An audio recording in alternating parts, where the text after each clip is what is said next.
Moi, je vais essayer de vous faire une conférence. Euh, J'aurais bien fait la sieste à la place parce que avec le vin et les bons mets, non, mais ça ira. On va, je vais vous parler de deux choses en fait, du monde et des sons. Et je vais d'abord vous indiquer un peu qu'est-ce qui m'amène à faire ça, quel est mon parcours. Et en fait, j'ai d'abord été chercheur au CNRS. Bon, il y a des choses que j'indique pas ailleurs, mais là que je vais vous indiquer, que vous êtes des spécialistes. J'ai travaillé sur les polymères et les cristaux liquides en microscopie électronique au CNRS jusqu'en 2003. Voilà. J'en ai fait un livre d'ailleurs, Voyage au cœur de la matière plastique. Mais ce n'était pas vraiment ma vocation.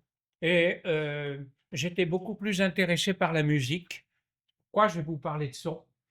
Et donc, aussi bien, j'ai fait certaines formations, comme j'ai participé à différents ateliers et animations moi-même. Et puis, ben, j'ai démissionné en 2003 du CNRS parce que moi, ce qui m'intéressait, c'était le vivant, comment les choses, qu'est-ce qu'on fait, nous, sur Terre. Et donc, j'avais fait une formation de thérapeute psychocorporel et j'en ai fait un livre. Ça a donné lieu à un livre qui s'appelle Pourquoi vivons-nous? Quel est le sens de la vie? Et retrouver la connexion avec notre être intérieur. Et c'est ce qui m'anime encore à l'heure actuelle, même si je suis plus thérapeute, c'est que j'ai envie de euh, passer mon temps à aider je dirais, à trouver le sens de notre vie et comment dire, l'épanouissement de notre être intérieur et l'épanouissement de la planète.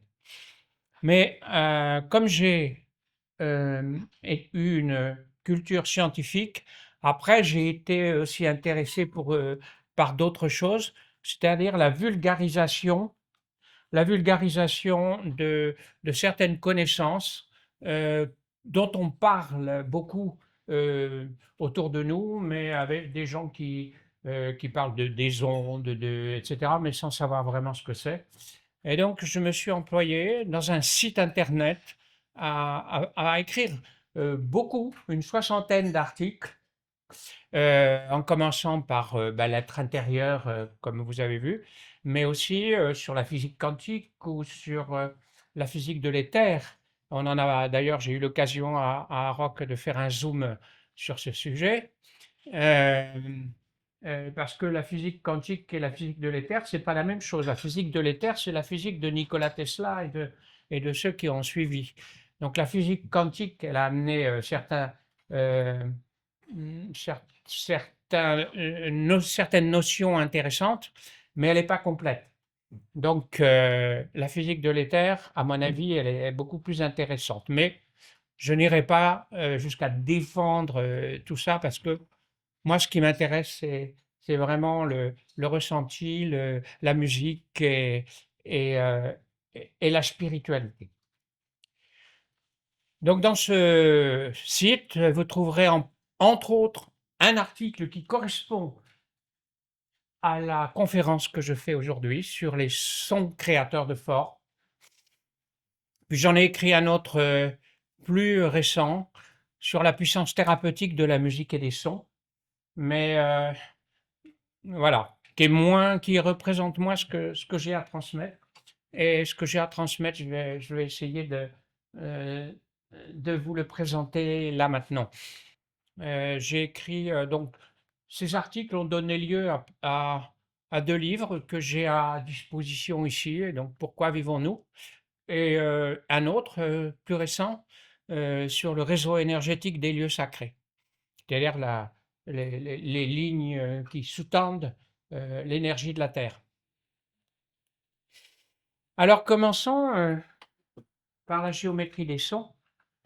Euh, les sons créent des géométries. Et donc, ça, on peut le voir dans la matière, mais on va voir aussi, parce que le la deuxième partie du titre, c'est le monde est-il créé par des sons? Donc, on va voir que c'est en lien avec les traditions qui nous disent que le monde a été créé par des sons. Donc, on va voir comment c'est possible dans la matière. C'est déjà l'expérience d'un professeur allemand, Chladni, dans les années. Alors là, c'est vrai que donc là, ça marche pas le pointeur, hein. Donc il faut que je fasse avec le doigt. Ouais. Donc, mais c'est bon, hein. Je peux le faire, hein, c'est très bien.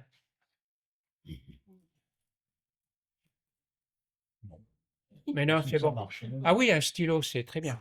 Non, mais le doigt, ça va. Merci.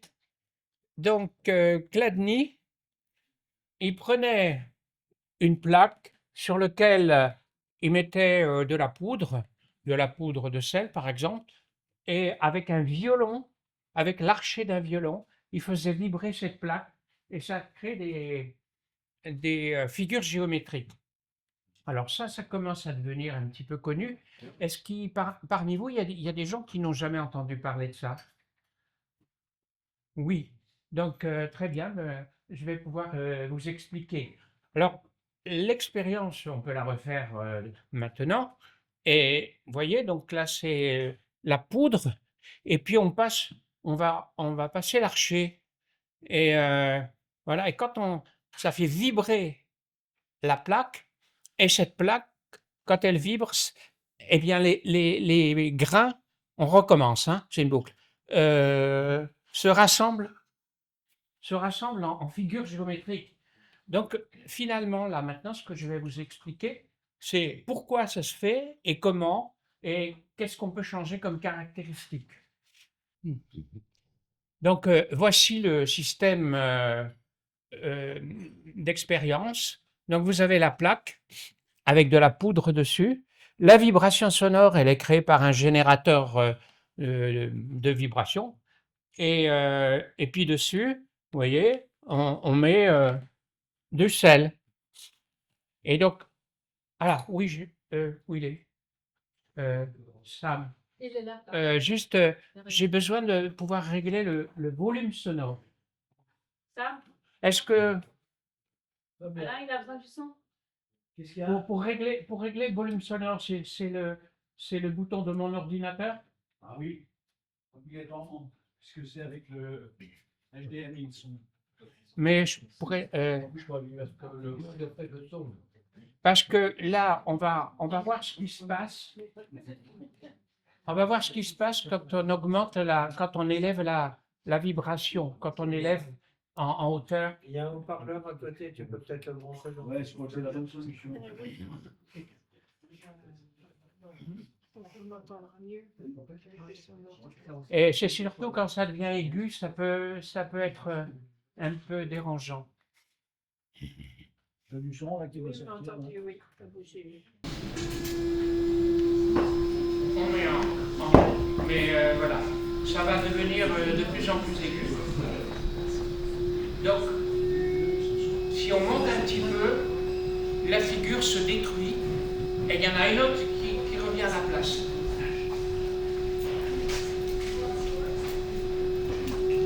Il y a un peu trop de monde.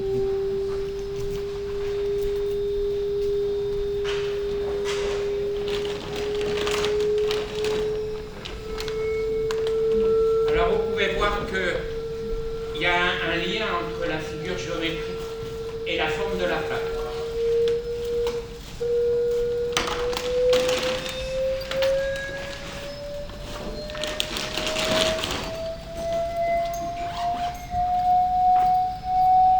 Voilà. Là, on pourra peut-être un peu baisser.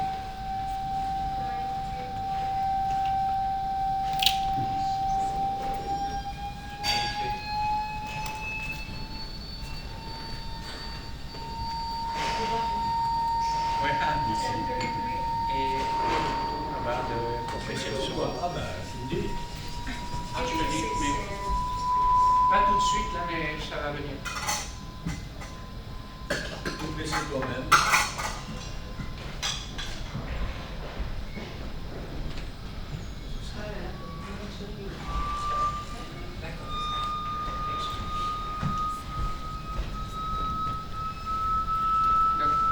voyez, plus la fréquence augmente, plus le son est aigu et plus les figures sont rapprochées, de plus en plus fines. Et elles présentent la symétrie carrée, comme la plaque l'incite.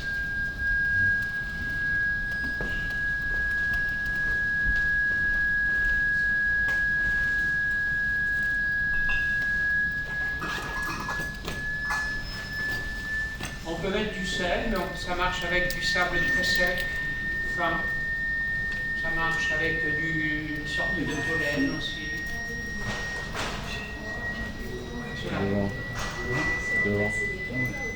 Non, c'est pas un accéléré. C'est le générateur de fréquence qu'on manipule à cette vitesse, en fait. Non, non. Ça se modifie à cette vitesse-là? Ça peut. Après, moi je l'ai récupéré sur Internet, donc il y a peut-être eu des coupures. Ça, je ne peux pas vous l'affirmer. Mais je dirais, rien n'empêche de le faire à cette vitesse. C'est un appareil, vous montez progressivement la vitesse. Le plus lent, c'est de prendre le sel et le verser dessus.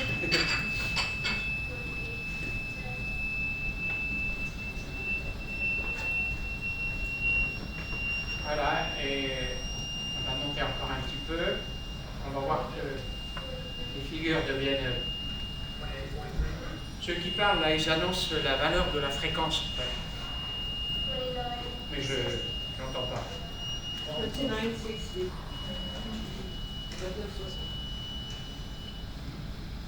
Bon. 2960. 2960.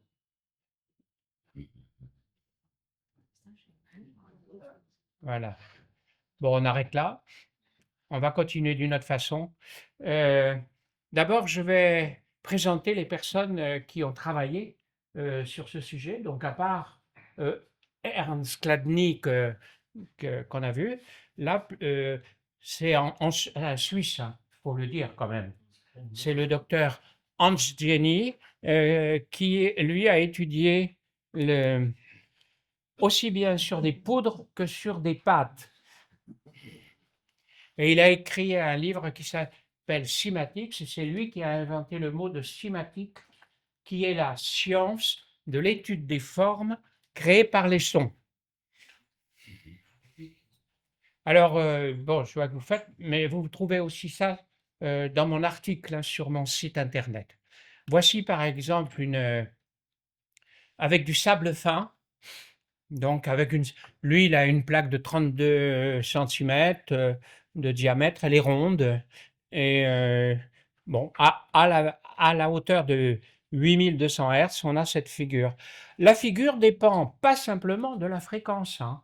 Ça, c'est quelque chose qu'il faut savoir, parce qu'il y a plein de gens qui disent à telle fréquence, c'est la meilleure. Mais non, la fréquence, ça dépend de la fréquence, mais aussi de la plaque, c'est-à-dire de sa forme, de son diamètre et de son épaisseur.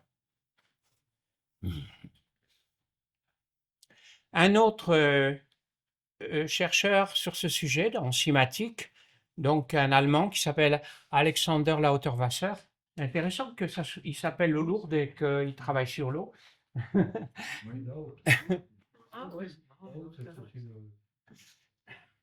Et donc lui aussi, il a écrit un livre qui a été traduit en français, Images sonores d'eau, et sur lequel j'ai pris pas mal d'exemples que je vais vous montrer maintenant. Mais il y a un autre chercheur qui travaille là-dessus, qui est britannique, moitié britannique, moitié américain, John Stuart Reid, et qui étudie l'impact des fréquences sur les organismes. Donc, il a construit ce qu'il appelle le cymascope. Un cymascope, ben c'est un petit peu comme la plaque qu'on a vue tout à l'heure. Il y a un générateur de son, mais on peut y mettre une clé USB à la place, par exemple. Et à l'intérieur, enfin, la plaque vibre, et là, c'est une coupelle avec de l'eau. C'est-à-dire qu'on va tout à l'heure, vous allez voir qu'on va faire des expériences non seulement avec de la poudre, mais avec de l'eau. Donc voici les photos de Lauterwasser sur l'influence de la fréquence entre 196 et 4500 Hz sur une plaque ovale, donc on garde la même plaque et on rajoute un petit peu de poudre, et voici ce qui se passe lorsqu'on augmente, ce qu'on a vu tout à l'heure de façon continue. Là, on s'arrête sur chaque fréquence. C'est clair ce que je dis? N'hésitez pas voilà, donc fréquence 2005, 2700, etc. Vous pouvez le lire comme moi. Et ça n'a pas une valeur absolue, puisque ça dépend de la forme et de la dimension de la plaque. Mais ce qui est intéressant, c'est l'évolution avec des figures de plus en plus fines. Et si on continue en montant 5000 ou là 16 000, voilà, les figures sont de plus en plus fines et elles reflètent aussi la symétrie ovale de la plaque. Donc, si on prend des plaques différentes, vous voyez que à des fréquences qui ne sont pas les mêmes, mais dans le même ordre de grandeur, on s'aperçoit qu'elles suivent les symétries des plaques, du moins sur le bord. Quand à l'intérieur, c'est moins évident. À l'intérieur, c'est plus la fréquence qui est la plus importante. Alors, c'est dû à ce qu'on appelle des jantes stationnaires, c'est-à-dire que la plaque elle-même prend la forme des jantes stationnaires. Je vais vous expliquer ce que c'est. Une onde stationnaire, pour une corde par exemple, c'est une corde qui vibre de haut en bas, mais ce n'est pas quelque chose qui se déplace sur le côté. D'accord? Si ça se déplace sur le côté, c'est une onde progressive ou voyageuse, on va voir. Mais vous allez voir, maintenant, on va mettre la poudre sur une membrane beaucoup plus sensible, beaucoup plus flexible. Et je vous laisse. And if I make a loud noise, that should cause the surface to vibrate. Donc il met ça. Alors vous voyez les grains qui sautent, la poudre saute.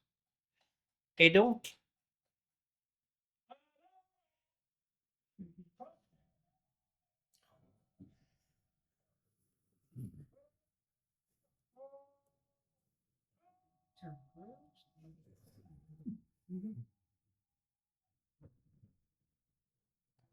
I didn't expect that. Now, how loud can you go? maintenant avec un sifflet.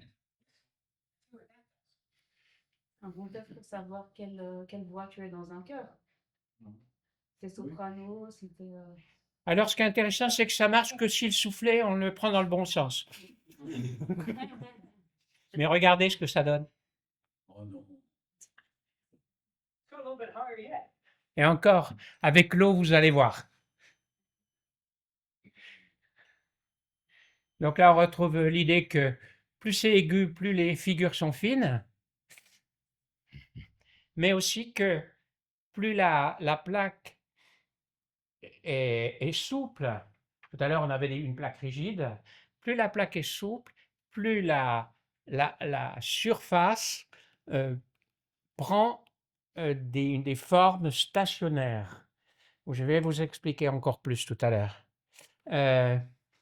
Et que les grains, en fait, sont là juste parce qu'ils se mettent dans les endroits où ça bouge moins. Ils se réfugient. Voilà ce que c'est qu'une onde stationnaire. Vous voyez d'abord une membrane qu'on fait bouger. Il y a plusieurs modes, ça c'est du calcul, hein. Il y a plusieurs modes de vibration d'une plaque. Que ça soit une plaque très rigide ou très souple, de toute façon, elle a ses modes, sauf que quand c'est très rigide, ça se voit à peine, alors que quand c'est souple, ben, on le constate à l'œil nu. Donc, le premier mode de vibration stationnaire, donc stationnaire, ça monte et ça descend, c'est avec un seul endroit, mais là, vous voyez, là, ça forme des cadrans, enfin deux cadrans. Et il y a des endroits qui bougent beaucoup, et puis des endroits, là c'est un autre mode, des endroits, les deux rayons comme ça, où ça bouge pratiquement pas. Et c'est là où le sable, où la poudre va venir s'agglomérer. Allez, on va le voir encore une fois. Dans la catégorie des résonateurs plus complexes, nous allons voir comment se comporte une membrane circulaire. Nous nous sommes servis de la membrane d'une grosse caisse. La source d'énergie est un petit haut-parleur qui est alimenté par une onde pure de fréquence variable. En plaçant de petites granules de carbone sur la membrane, nous verrons que celle-ci ne vibre pas de la même manière à toutes les fréquences. À 82 Hz, par exemple, nous rencontrons la première fréquence de résonance de la membrane possédant un nœud au bord. À cette fréquence, les deux moitiés de la peau s'abaissent et s'élèvent alternativement, chassant les granules vers le centre où le mouvement est moins intense.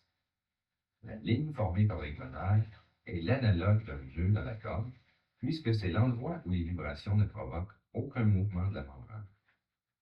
Par extension, on l'appelle une ligne nodale. La fréquence qui provoque une telle accumulation de granules est assez précise. Lorsque nous jouons un peu avec la fréquence de la source, nous voyons que la peau entre en résonance seulement à 82 Hz. En allant vers l'aigu, à une fréquence de 124 Hz, la membrane commence à vibrer en 4 sections, confinant les granules le long d'une croix.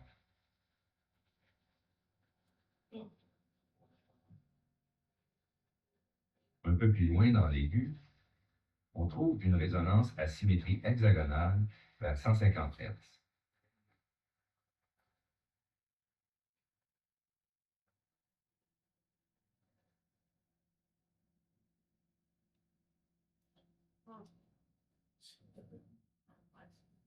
À 180 Hz, la membrane change de façon de vibrer et le mouvement découpe des ondes à symétrie circulaire.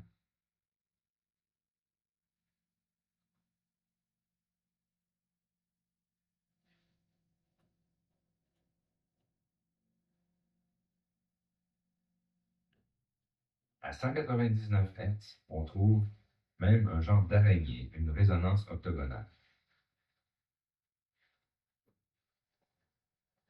Les endroits où se concentrent les granules représentent les frontières entre les principales zones en mouvement.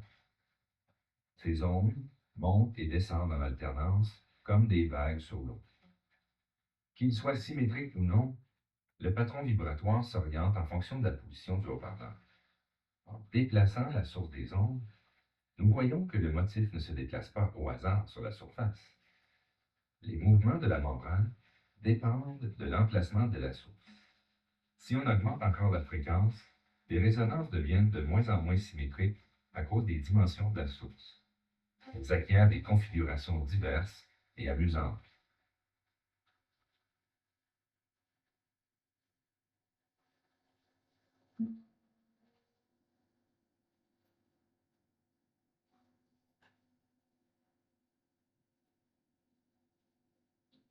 On s'aperçoit que ces fréquences, 82, 124, 150, 180, 199, 208, 230 et 263 Hz, n'ont pas de rapport simple entre elles. Elles ne sont pas harmoniques. C'est pour cette raison que la peau de tambour ne peut pas servir à construire un instrument vraiment mélodique. Ça, c'est intéressant. Donc ça montre déjà que le son crée des géométries, dans des circonstances particulières, bien sûr, mais le son dans la matière crée des géométries. Donc la géométrie, c'est celle de la membrane, d'accord? Et que la poudre n'est là que pour la révéler, la mettre en évidence pour que nous, on la voit. Maintenant, on va faire je je fais un petit peu d'enseignement sur la différence entre les ondes, les différentes ondes. Là, qu'est-ce que c'est qu'une onde stationnaire sur une corde? Là, on était sur une surface, maintenant on est sur une corde. Hein. Donc, voilà, ça monte et ça descend. Donc, il y a deux endroits qui restent fixes, là et là, et au début, ce qu'on appelle les nœuds, et puis là, c'est les plus hauts. Mais là, vous voyez, on va faire un autre mode de vibration stationnaire, où il y a 3 nœuds, un là et un là, et 2 ventres là et là. Donc là, on aura les grains qui... Comprenez? C'est la théorie des cordes. La théorie? Des cordes. Ah ben non. Oui, c'est une... c'est une blague, oui. La théorie des cordes, je peux vous en parler si vous voulez, mais c'est pas intéressant, parce qu'elle est dépassée. Maintenant, vous allez voir un autre type d'onde, c'est les ondes voyageuses. Au lieu d'être stationnaires et de vibrer sur place, elles se déplacent. D'accord? Donc, vous voyez, là, ça se déplace. C'est pas le tuyau qui se déplace, parce que le tuyau, il est là toujours. C'est la déformation du tuyau qui se déplace. La même chose pour une vague dans l'eau. C'est le haut de la vague qui se déplace, mais l'eau, elle reste toujours là.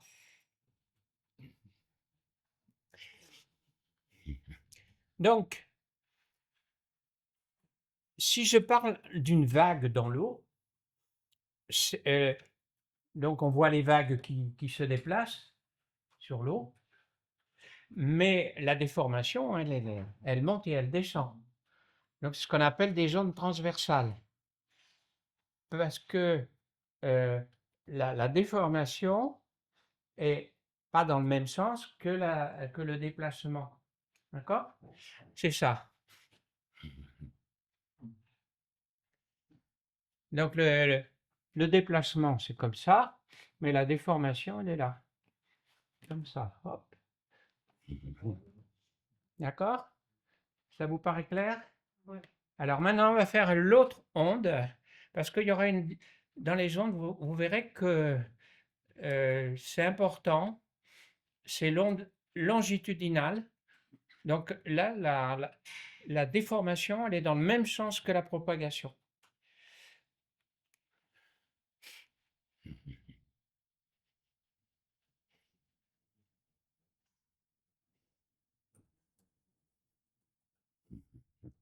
Donc ça, c'est les ondes longitudinales. Alors, quelle est la différence entre les ondes sonores et les ondes électromagnétiques? Je m'arrête un petit peu là-dessus, ce n'est pas nécessaire pour la suite de la conférence, mais il y a tellement de confusion quand les gens disent « Tiens, moi j'emploie des fréquences ». Mais des fréquences de quoi? Des fréquences de quoi? Fréquence, ça veut dire fréquence de quelque chose. Fréquence, la fréquence à laquelle vous allez chez le coiffeur, c'est le nombre de fois par an, par exemple. La fréquence, c'est quelque chose qui se déforme, qui vibre. Et donc, soit c'est un son. Donc, lorsque c'est un son, donc c'est une onde longitudinale, comme on vient de le voir, qui se propage dans l'air. C'est une pression qui se propage dans l'air. Alors que pour les ondes électromagnétiques, c'est pas dans l'air. On pourrait dire, selon la science officielle, que c'est dans le vide. Selon la science de l'éther, on peut dire que c'est dans l'éther. J'ai ma préférence. Et elles sont transversales. Et donc, c'est le champ électromagnétique qui est transversal. Et les fréquences, pour les sons, ça reste assez bas, entre 5 et 2000 et 20 000, donc environ 10 puissance 4. Alors que pour les ondes électromagnétiques, cache, hein, c'est les 5 10 puissance 4, c'est là, mais regardez, ça va jusqu'à 10 puissance 21. Donc, c'est les deux grosses différences entre les ondes électromagnétiques.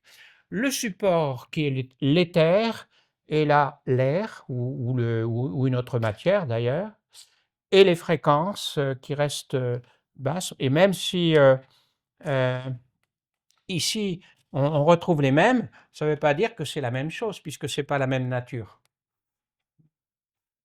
Voilà, on passe assez vite. Donc si vous voulez revoir ça, j'ai des articles dans mon site internet. Et on va parler du monde. L'univers est plein d'unes subtiles, l'éther, et c'est aussi la Bible qui le dit, puisqu'elle appelle le ciel, ça s'appelle Shamayim, qui veut dire les eaux supérieures en hébreu.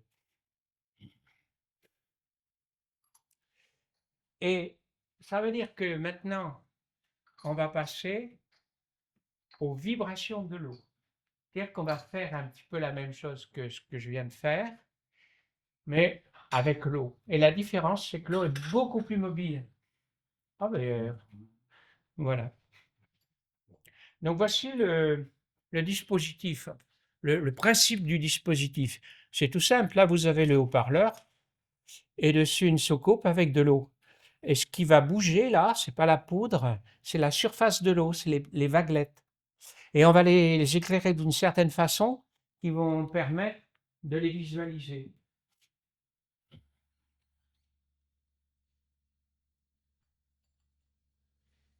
Donc ça, c'est l'expérience de la hauteur Vasseur.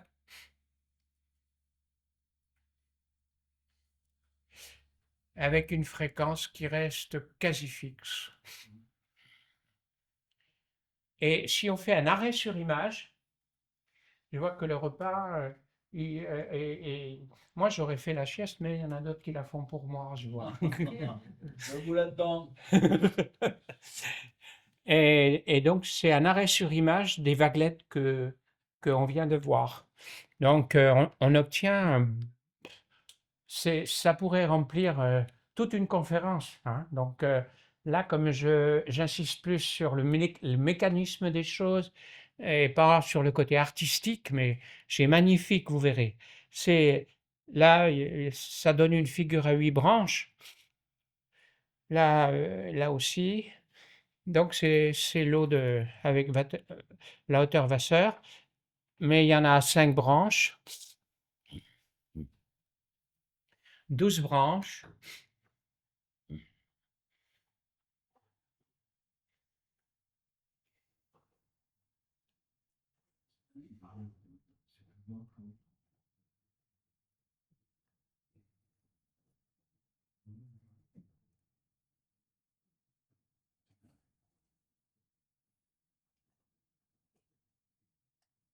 Spirale. Et donc là, c'est un arrêt sur image. En fait, la spirale, elle tourne.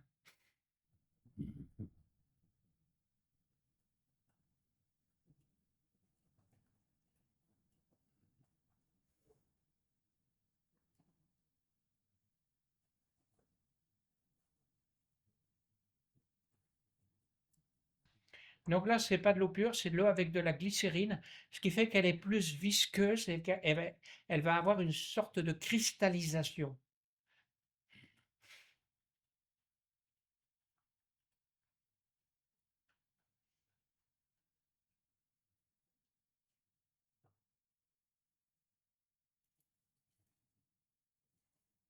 Et ça, c'est des figures obtenues par John Stuart Reid avec son cimascope pour des notes de piano, do dièse, ré dièse, mi, fa dièse.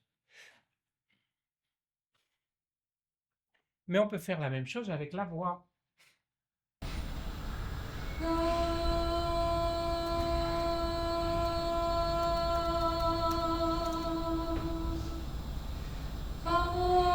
Donc l'eau étant très sensible, elle réagit immédiatement.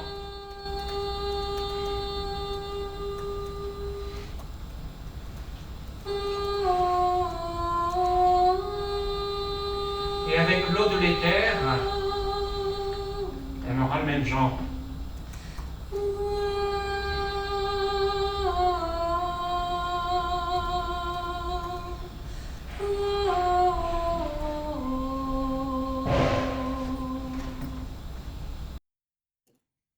Et si c'est moi qui chante, on va faire Comment? Et si L'eau, elle sort du bol. si c'est- Qui est-ce qui chante? Je dis si c'est moi qui chante, elle va faire pareil, elle va réagir pareil, l'eau. Ah, Quelle question, même elle si va avec réagir ma voix pareil, et, oui, oui. et puis, Mais comme c'est pas la même voix, ce sera pas tout à fait les mêmes formes. mais elle va quand même réagir, Oui. même si je Ah, chante oui. mal ou. Non, non, vous inquiétez pas. D'accord. Elle chante. Non, non, Ça ça, va réagir. elle réagit avec toutes les influences visuelles. Ok. Et Lauterwasser, il a fait l'analogie avec les formes dans la nature. Et il a dit, est-ce qu'il serait possible que les formes dans la nature soient créées par des sortes de sons audibles ou pas audibles, mais des sortes d'ondes, quoi.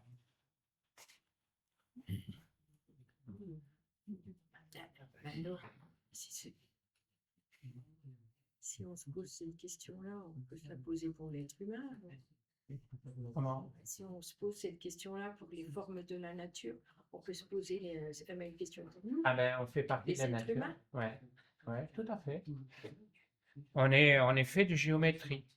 Donc c'est pareil, je renvoie à un article qui développe ça. L'être humain, c'est-à-dire que dans cet article, vous verrez que les géométries de la nature sont de trois sortes. Il y a les géométries rotatoires, spirales, qui sont, je dirais, à la base du mouvement. Il y a les géométries polyédriques, polygonales. Donc, c'est plus les structures comme là. Et il y a les géométries fractales.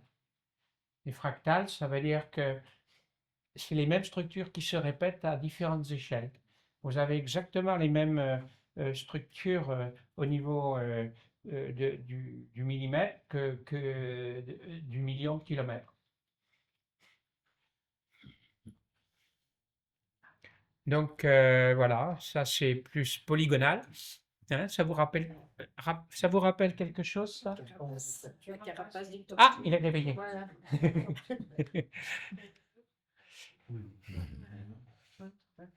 Encore l'œil. Ah oui, Ça, c'est plus compliqué c'est parce de que la- ça ne fait pas partie de notre monde habituel. C'est le monde microscopique, oui, C'est un morpion. oui, enfin, oui, je disais. plus petit encore. C'est un trilobite, Oui. Ah ouais, possible. fossile d'il y a 426 millions d'années. Donc ça, c'est le cimascope de Stuart Reid, mais le Hans Jenny avait fait des choses un petit peu semblables avec des pattes. Donc les vibrations, les créations vibrantes de l'univers se manifestent sous forme sonore. Et donc la matière n'est pas statique, elle respire et vibre. Alors je vais vous donner des exemples. Tout à l'heure, je vous ai montré comment des sons pouvaient donner naissance à des formes dans l'univers, dans la nature. Maintenant, je vais vous montrer comment des formes peuvent donner naissance à des sons. Mais qu'est-ce que c'est qu'un son? C'est quelque chose qui vibre. Je vous ai dit tout à l'heure, c'est de l'air qui pulse. Mais ça peut être n'importe quelle matière. Et on va voir que le soleil émet des sons et nos cellules émettent des sons. Mais qu'est-ce que ça veut dire?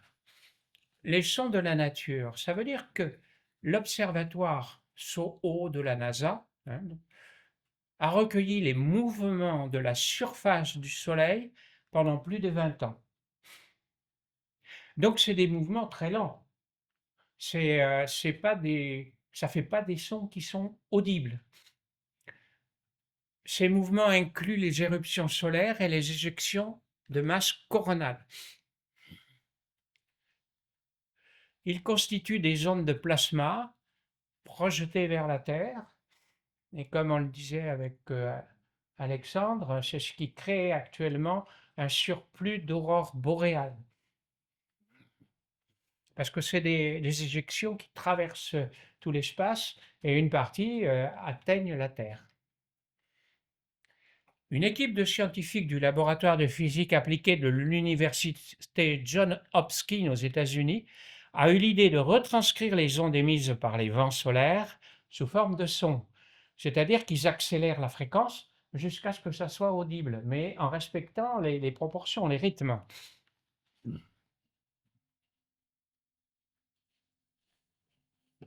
C'est pas du Mozart, hein?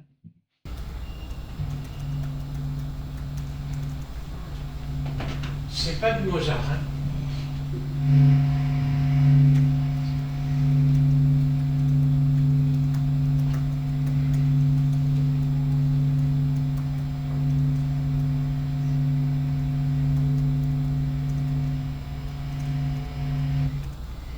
Donc maintenant, on va passer au son de la cellule. Le professeur James Gimzewski et le docteur Andrew Pelling, chercheurs à l'Université de Californie à Los Angeles, ont étudié les mouvements spontanés des cellules vivantes de levure de boulanger mises en culture dans une boîte de pétri. Une cellule, c'est pas fixe, ça pulse, comme tout ce qui est vivant. Et ils ont recueilli les mouvements de cette cellule, ils l'ont mise sur une plateforme de microscope à force atomique. Un microscope à force atomique, c'est un microscope qui n'a pas de lentille.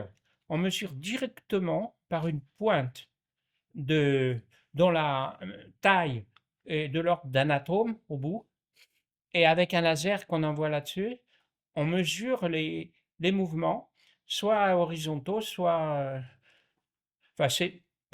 on mesure les mouvements horizontaux. Mais selon certaines expériences, on peut faire bouger le support de telle sorte qu'on ait une cartographie du mouvement. Mais là, c'est simplement la pulsation verticale. L'amplitude de leurs mouvements oscillatoires sont microscopiques, environ 3 nanomètres, c'est-à-dire 3 millionièmes de mètre. Mais ça donne des fréquences audibles. Donc là, il n'y a pas besoin, on peut directement écouter, à condition d'amplifier énormément le mouvement. Et donc, c'est ce qu'a fait Anne Nimitz en collaboration avec Andrew Pelling. Donc là encore, je vais vous faire écouter le son d'une cellule, mais ce n'est pas du Mozart.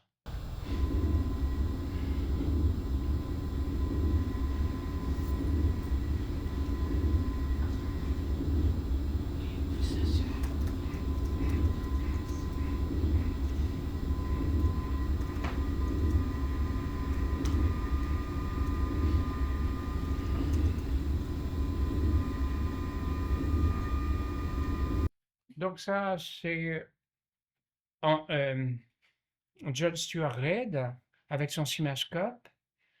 Lui, il a pris ces sons des cellules sur une clé USB, il l'a rentré dans le cimascope, non, dans un appareil de spectroscopie Raman, enfin peu importe. Et en tout cas, avec le cimascope, ouais, j'ai un petit manque de détails là, c'est pas grave. En tout cas, il a projeté dans le cimascope le son d'une cellule saine et le son d'une cellule cancéreuse. Voilà la différence. La cellule saine, la cellule cancéreuse.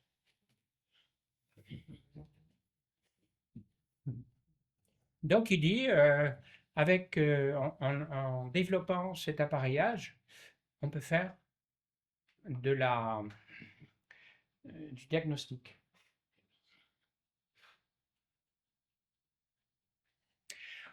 Qu'est-ce qu'on a vu? Que les sons créaient des géométries. Mais dans la nature, comme je vous l'ai dit, il y a différents types de géométrie.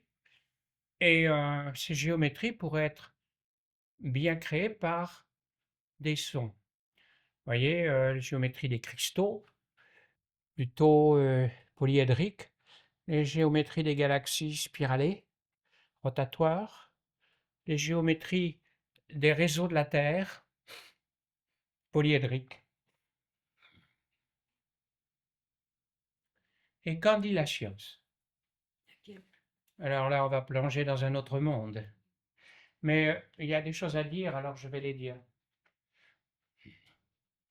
La science dit que le monde a été créé, je ne parle pas du son, hein, par un Big Bang, une explosion.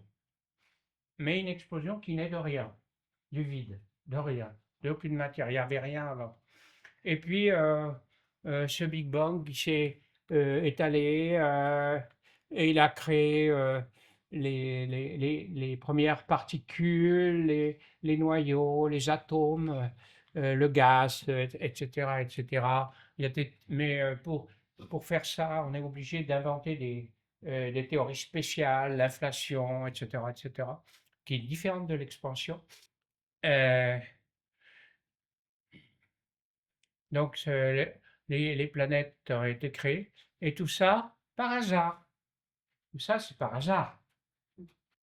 Parce que ça explose, mais pourquoi il y a des particules et des atomes qui se créent? Pourquoi il y a des étoiles et des planètes qui se créent? C'est par hasard. Et par hasard, après, il y a l'ADN qui se crée aussi. Et par hasard, l'ADN est reproduit, répliqué.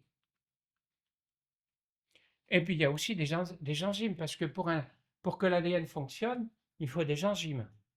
Ne peut pas fonctionner tout seul. Et là, c'est à cause de la sélection, c'est-à-dire c'est ce qui marche qui est retenu, d'après bien sûr la théorie de Darwin qui était faite au départ pour les espèces animales, mais que les scientifiques ont étendue à tout l'univers, à tout ce qui se passe dans l'univers.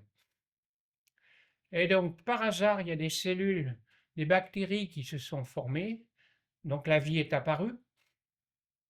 On ne sait pas ce que c'est que la vie, mais la vie, c'est un mécanisme, pour eux, bien sûr. Et puis, les plantes et les animaux sont apparus, et puis les êtres humains, mais même la conscience des êtres humains, par hasard, grâce à la sélection naturelle. Donc, ça, évidemment, c'est faux. La sélection, selon Charles Darwin, c'est que dans la lutte entre individus, les gagnants sont ceux qui, par le jeu des variations, ont été dotés d'attributs qui les avantagent, parce qu'ils sont mieux adaptés au milieu dans lequel ils vivent. Donc, qu'est-ce qu'on appelle avantagé? C'est mieux adapté au milieu. Mais qu'est-ce qu'on appelle mieux adapté? C'est parce qu'ils sont avantagés. Donc, la théorie moderne de l'évolution, parce que Darwin, c'est quand même déjà un petit ancien, donc il a fallu intégrer d'autres découvertes. Donc les variations des caractéristiques de l'espèce sont provoquées par des mutations génétiques aléatoires. Donc, par exemple, dues à des irradiations. Dans chaque génération, des variations particulières procurent des avantages à certains individus par rapport aux autres pour leur survie et leur reproduction dans leur niche écologique. Ça, c'est une mentalité spéciale, ça veut dire qu'il y a forcément une mentalité de guerre, de lutte, et non pas de coopération. La théorie de la sélection naturelle est fausse. Selon la théorie de la sélection naturelle, ce sont les organismes adaptés à l'environnement qui survivent. Mais comment définit-on les mieux adaptés? Réponse, ce sont les organismes qui ont la capacité de survivre. C'est-à-dire que c'est une boucle. Donc en fait, ça n'a pas de valeur. Ça ne dit rien. C'est la génération spontanée qui est... Alors, ce qui est faux aussi, c'est les mutations. Les mutations sont extrêmement rares parce que l'ADN a son propre mécanisme de réparation. les anomalies sont le plus souvent corrigées immédiatement. De temps en temps, il peut y avoir des mutations, mais si elles échappent à la correction, elles conduisent à la presque totalité des cas connus à des dégradations plutôt qu'à des améliorations. Donc tout ça, parce que ça, dans un film, grâce à une mutation, il y a un type qui a eu des ailes et il a pu voler. Ben non, ça ne marche pas. Et pourtant, les chercheurs qui s'opposent à cette théorie, il y en a pas mal, mais ils sont systématiquement rejetés. Là, il y a une nouvelle théorie qui dit, mais ça, on connaît maintenant les systèmes écologiques, les choses qui marchent en boucle, les multifactoriels, etc. Donc, les biologistes indiqués, là, Massimo Pigliucci et Gerd Müller, ont élaboré la synthèse évolutive étendue qui se distance nettement du néo-darwinisme en soulignant les différences. La multiplicité des facteurs qui induisent des variations génétiques, et non pas une seule, la sélection de ces variations à de multiples niveaux, pas un seul, de la vie d'un organisme, l'épigénétique. Alors, épigénétique, est-ce qu'il y a des gens qui ne savent pas ce que c'est? Je dis un mot, sinon je dis un petit mot. Hein? Bon, tout le monde le connaît, bien sûr, vous êtes des biologistes. Le fonctionnement global comme système écologique. D'autres chercheurs insistent sur la nécessité de la transmission d'informations dans le processus de création d'un organisme. C'est-à-dire que les nouvelles théories de l'information montrent que c'est complètement absurde d'envisager la création d'un organisme sans apport d'informations spécifiques. Voilà, j'ai écrit un article là-dessus, évolution de la vie et champ d'information. Voilà, alors, l'apport spécifique pour de nombreuses traditions, c'est Dieu. On va voir comment. Donc, Dieu envoie les codes d'information qui créent par des sons, et ces sons créent des géométries. C'est une proposition, hein. Ce n'est pas une théorie définitive, mais on va voir qu'elle correspond à beaucoup de traditions. Dans les mythes de création, d'une façon générale, les créatures sont créées par des dieux, mais à partir d'une substance primordiale sans forme. Et donc, ça devient forme par le son, comme on l'a vu dans la matière tout à l'heure, mais le son, ça peut être aussi la parole ou le souffle. Ainsi, dans la tradition du Tao, le souffle originel, d'abord pur, monta et forma le ciel, puis, étant troublé, il descendit et forma la terre. Dans la tradition hindouiste, c'est le son Om qui crée le monde. C'est de Om qu'émane l'univers sensible. Celui-ci existe dans Om et celui-ci dans Om.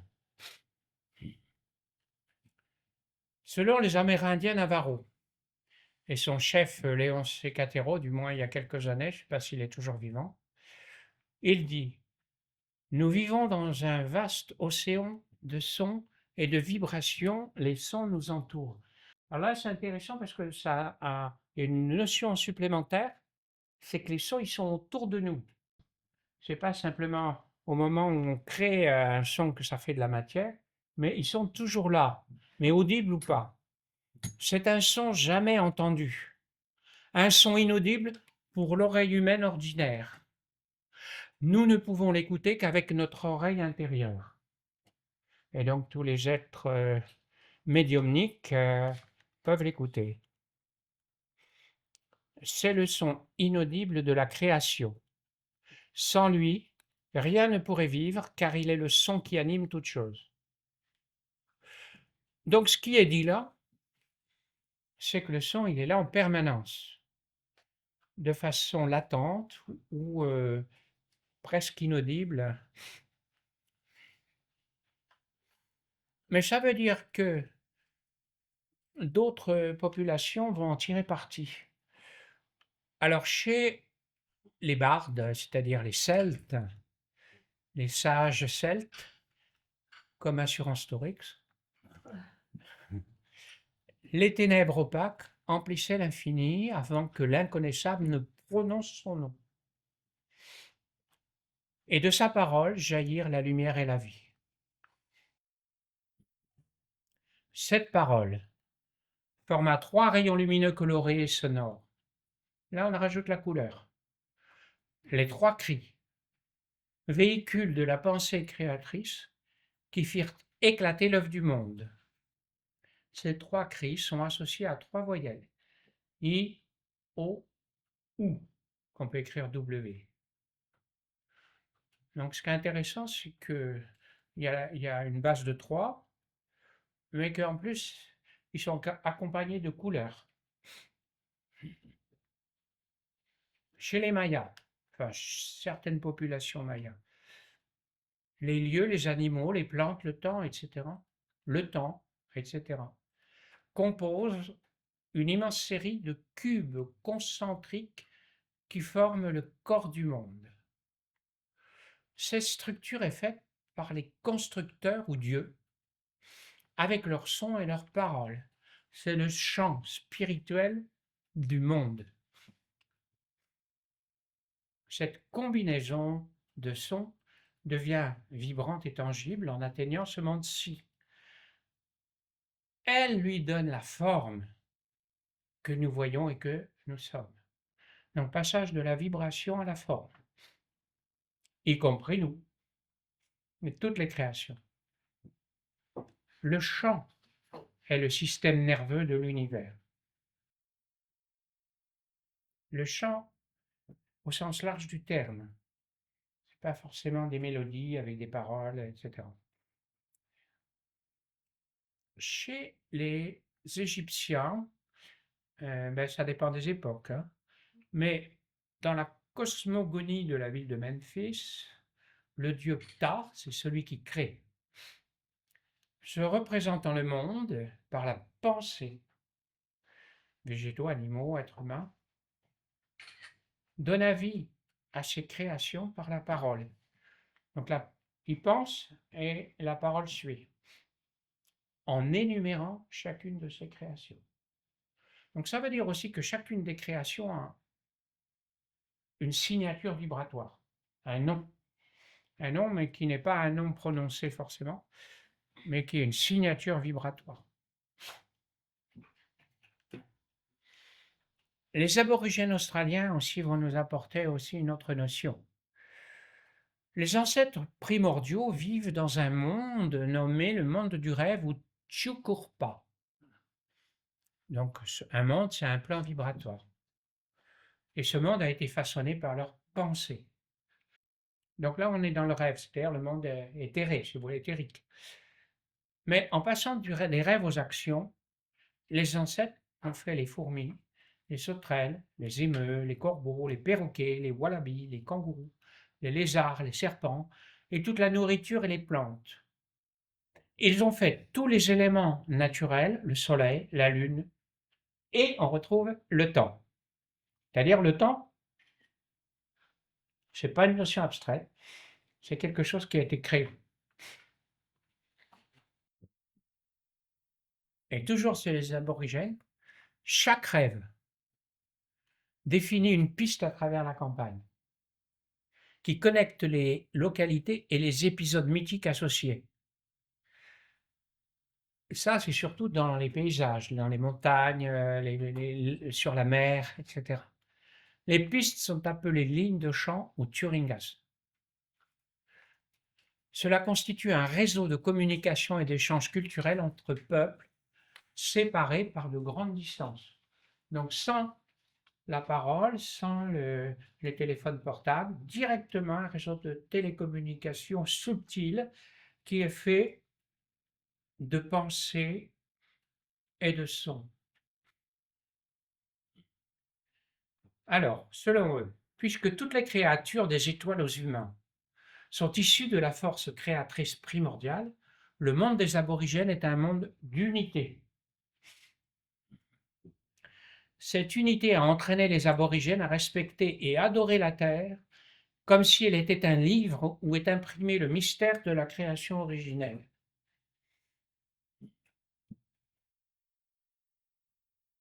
Chez les chrétiens,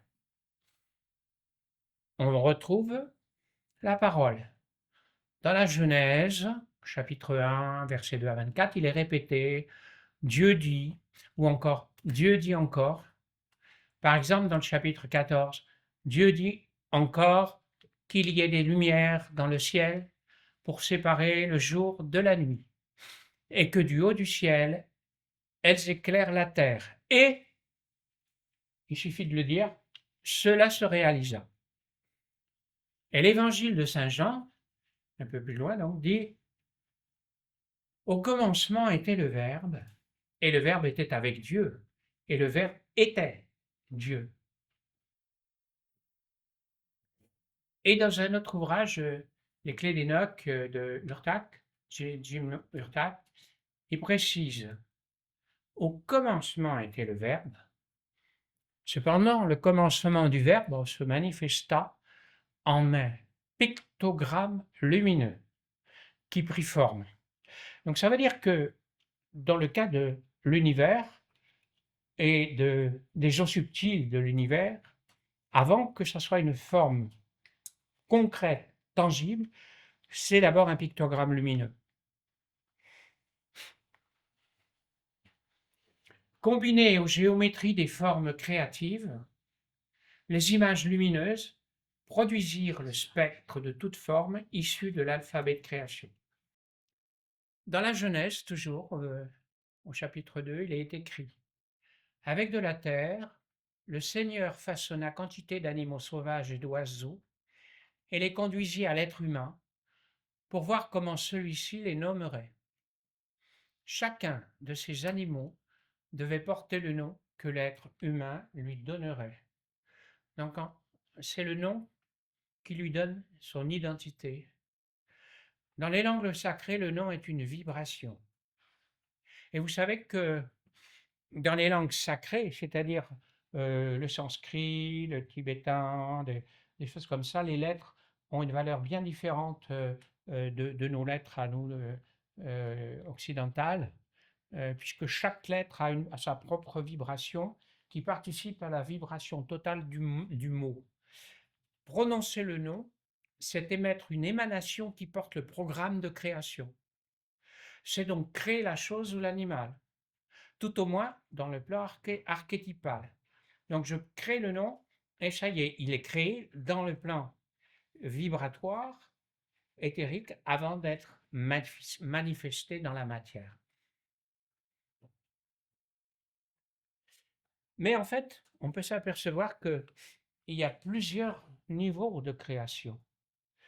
Dans l'hindouisme, on dit, du moins dans la philosophie du Samkhya, on dit qu'il y a la substance primordiale qui est la prakriti, donc primordiale, donc sans forme, et qu'elle reçoit des impulsions d'un autre niveau qui s'appelle la purusha, qui lui donne la forme. Mais dans la Kabbale, c'est encore plus précis. La Kabbale repose beaucoup sur la structure de l'arbre de vie. L'arbre de vie, donc avec différents centres, comme c'est un petit peu semblable, mais pas identique au chakra, hein, puisque ça s'appelle une séphiro, au pluriel séphira, et chacune représente un niveau de développement de l'être humain, mais en même temps, c'est aussi la structure du monde et c'est le niveau de développement du monde. Et donc, on peut dire que nous, par exemple, on en est plutôt au niveau un peu matériel, là. Et les niveaux d'évolution sont répertoriés en 4 mondes. Donc, en haut, le cercle, là, c'est le monde de l'Atsilut, c'est le monde des archétypes. Donc, il n'y a pas encore les formes, il y a l'idée de la forme, si vous voulez. En dessous, Bria, le monde de la création vibratoire. Donc, les choses commencent à a existé sous le plan vibratoire, mais encore pas la forme. Et la forme, c'est là, voilà, formation. Yetzira, le monde de la formation. Et enfin, le monde de la matière et de l'action, là où nous sommes. Et l'âme doit évoluer dans ces niveaux. Alors, si je récapitule, les sons et les géométries transmettent des codes. C'est les codes qui déclenchent les changements de la Terre et de l'humanité. Ce sont les codes qui donnent les instructions de création. Mais actuellement, on en reçoit plus, puisqu'on on est en train de passer par une période tout à fait particulière. On est à la fin d'un cycle. Et donc, des sons et des géométries sont diffusés sur la Terre et dans les êtres humains et les organismes, etc., par l'intermédiaire de l'ADN, entre autres, et pour déclencher les changements de la Terre. Donc, pour initier un nouveau cycle d'évolution. Nous sommes au seuil, on est même déjà rentré un peu dedans, de ce nouveau cycle d'évolution. Et pour cela, donc, il y a des codes qui sont transmis à la Terre.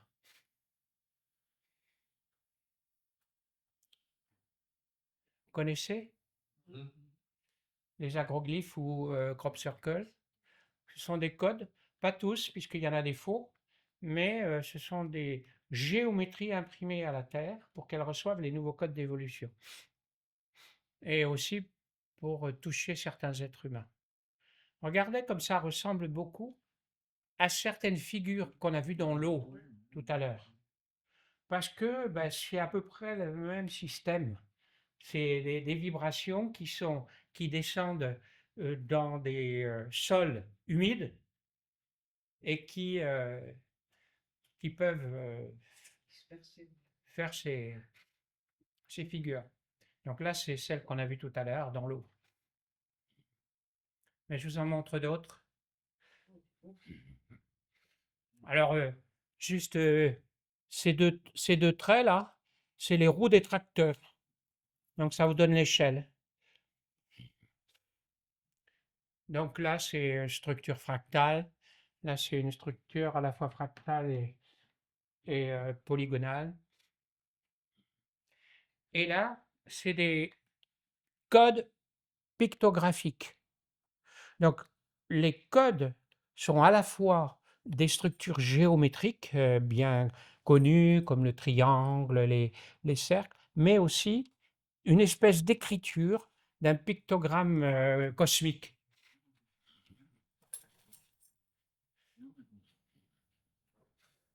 Et ces codes peuvent résonner avec notre ADN. Pourquoi? Parce que notre ADN est construit sur des géométries particulières. Donc, vous connaissez l'hélice. Donc, ce qui est intéressant, c'est de remarquer qu'il y a deux brins, mais que ces deux brins, il y a ce qu'on appelle ici un petit sillon et là un grand sillon. Ils ne sont pas l'un au milieu de l'autre. En fait, il y aurait la place pour un troisième brin. Mais les distances ici sont réparties selon le nombre d'or, la distance. Et si on regarde par-dessus, et du moins dans la forme la plus courante de l'ADN, qui est la forme B, je crois, je ne mettrai pas. Si on regarde par-dessus, donc là, vous avez les brins, et là, les bases azotées, ici, qui font le lien entre les deux. Si je schématise un peu plus, ça me donne ça. C'est-à-dire un cercle de 10, exactement à base 10. Et donc, les codes rentrent en résonance avec nos propres géométries. Donc là, ce n'est pas quelque chose d'étudié très scientifiquement, je ne pourrais pas vous le démontrer, hein. C'est plus dans l'idée.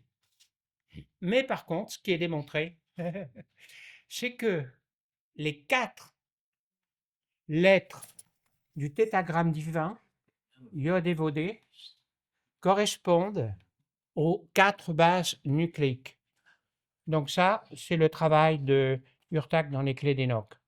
Donc le Yod correspond à l'uranyle, le He, le premier He, à, bon, je ne connais plus par cœur le nom des lettres. Comment? Adényle, le Vod ou Vav. Voilà, je vous fais passer au tableau. Hein. Et le deuxième est à la guanine, c'est ça? En tout cas, d'après Urtak, il y a cette résonance et il va beaucoup plus loin. Il dit que nous sommes créés par le nom divin.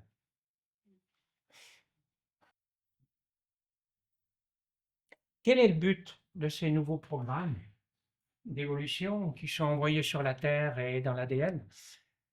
Restaurer la Terre et l'humanité. Donc là, je vous donne le programme des prochaines années. Et surtout, hein, j'insiste pour ceux qui sont pessimistes. Épanouissement de chacun, de tous les règnes, dans la paix, la bienveillance et l'amour. Pour être pleinement efficace, les codes doivent être accompagnés par chacun en conscience. C'est-à-dire que ça ne suffit pas d'être passif. Il faut accompagner ce mouvement. Est-ce que j'ai encore du temps là? On arrive au bout là. Hein? On arrive au bout. Et donc, je le cite très, très vite. Comme vous le savez, la méditation, les techniques respiratoires, la prière, la pratique de l'art.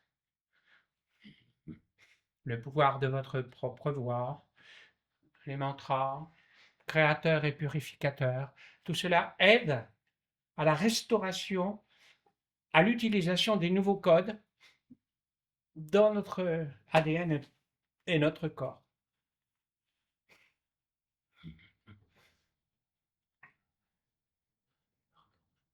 Donc tout ça, c'est des noms divins qu'on peut utiliser en les répétant, qui viennent de différentes traditions. Powwas, tibétain, la lumière. Teskawin, la femme bison blanc. Voilà, en français, Tikyomin, l'ancien des jours. Et donc, alors je vais vous passer un film de Stéphane Cavé, 4 minutes là, pour vous montrer un exemple de méditation par les sons, par la géométrie et les sons divins. Donc, si vous le permettez, ça dure 4 minutes.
Les codes pour les humains et pour la Terre. Donc ça, c'est un extrait de 4 minutes d'un DVD de Stéphane Cavé, qui est un ami Chantal et moi. Et donc, le DVD lui-même dure 24 minutes. Et donc, il est on le diffuse. Voilà. Alors, ces 24 minutes, c'est de la méditation. C'est-à-dire qu'on n'est pas, c'est pas une histoire qu'on est obligé d'écouter du début jusqu'à la fin. On peut le prendre où on veut. Et voilà. Et à chaque fois qu'on le regarde, on ne voit pas les mêmes choses. Les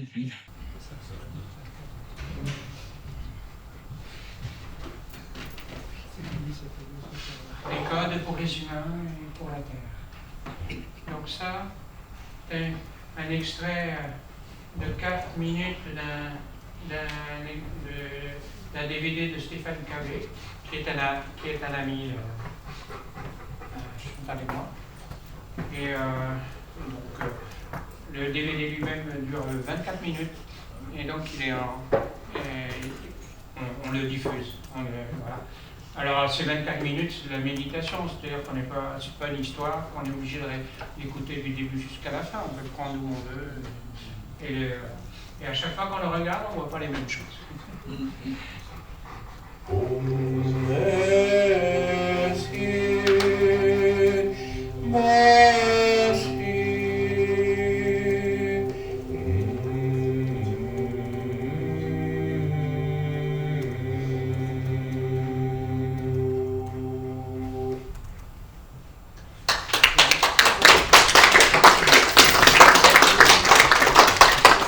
Voilà, donc c'est une autre vision de tout ce qu'on a appris, de tout ce qu'on a vu, et je crois que c'est merci Alain de nous apporter ces éclairages absolument nouveaux et pour nous et incroyables et évidemment intéressants. Et ben voilà, ça secoue un peu quoi. Mais C'est un peu condensé. Hein. oui, mais bon, je me doute, oui, c'est sûr. Mais de toute façon, on peut y revenir par mes écrits, surtout ceux qui sont gratuits sur Internet. C'est ça. Et puis on peut discuter, communiquer quand vous voulez. Hein. Ben, Merci on pourra à peut-être- Samuel de oui. m'avoir invité. Mais je pense qu'on pourra peut-être, si le président est d'accord, faire des zooms avec Alain dans le cadre de nos formations continues, si tu es d'accord, bien sûr, étant membre éminent d'AROC.